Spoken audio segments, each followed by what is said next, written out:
हिमालय की ऊंची चोटियों के बीच बसे एक छोटे से गांव में बर्फ हमेशा सफेद चादर की तरह बिछी रहती थी। लेकिन उस बर्फ की चमक के बीच रमेश का घर हमेशा अंधेरा और उदासी से घिरा रहता। उसका घर मिट्टी पत्थर से बना हुआ था, जिसकी छत जगह से टपक जाती। रमेश गरीब किसान था, पर खेती के लिए जमीन न के बराबर थी।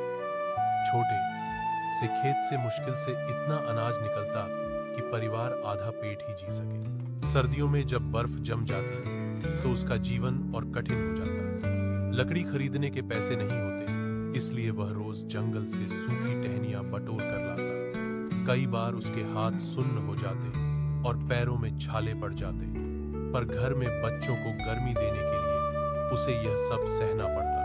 उसकी पत्नी भी दिन रात मेहनत करती, ऊन कातती, दूसरों के घरों में काम करती ताकि बच्चों की पढ़ाई चल सके। लेकिन गरीबी इतनी थी कि कई बार बच्चों को भूखे ही सोना पड़ता। रमेश का बड़ा बेटा पढ़ाई में बहुत अच्छा था।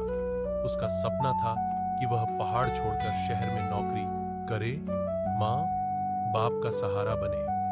मगर हालात की फीस भरना भी मुश्किल था। एक दिन रमेश बीमार पड़ गया। दवा लेने के पैसे नहीं थे और अस्पताल भी बहुत दूर था। उसकी हालत बिगड़ती गई। पत्नी की आंसू रुकते नहीं थे।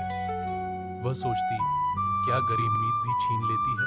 बच्चे उसे देख रोते, पर उनके पास करने को कुछ नहीं था। रमेश बिस्तर पर लेटे लेटे आसमान की ओर देखता और सोचता, शायद मेरे सपने अधूरे रह जाएंगे, लेकिन मेरे बच्चे मेरी तरह तंगहाली में न जिए। यही सोचकर वह अपने दर्द को सहता रहा। पहाड़ों में गरीब की जिंदगी ऐसी ही होती है, बर्फ, भूख और बेबसी के बीच सपनों को जिंदा रखने की जंग।